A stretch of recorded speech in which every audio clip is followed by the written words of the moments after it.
My question for Senator McConnell, the leader of the Senate, is how many more mass shootings are going to be on your hand before you bring legislation before the Senate?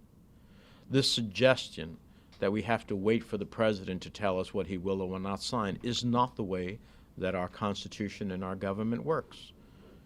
The government works under the basis that the Congress, a separate co-equal branch of government, passes legislation and then sends it to the president. The president can decide to sign it or veto it, and then if he vetoes it, we have the opportunity to override it. That's the process.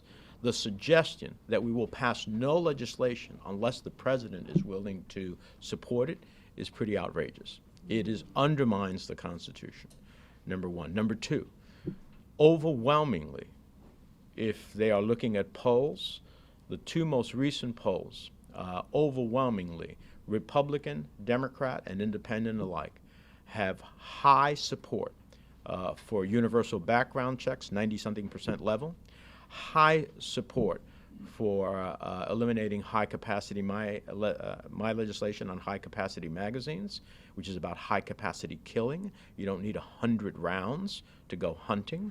That's about high-capacity killing.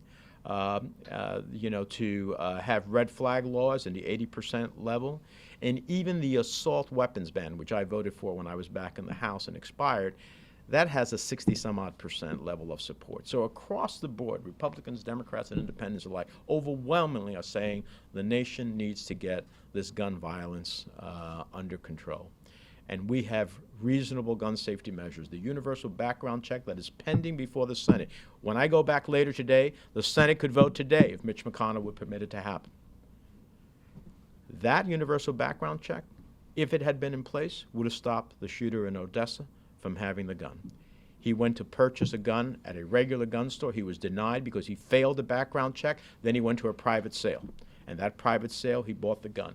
That would be subject to a universal background check.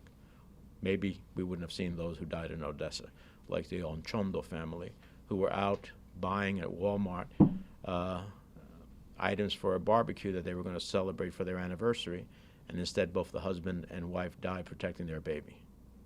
This is about real lives. So I think the American people's voices are rising in this regard.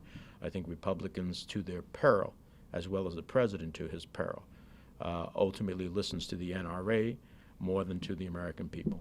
I know that Mitch McConnell got $1 million from the NRA in contributions. Well, even the lieutenant governor of Texas just came out in support of a universal background check, and he has an A-plus record with the NRA. I have an F record, so I don't expect them to listen to me, but he has an A-plus record, so.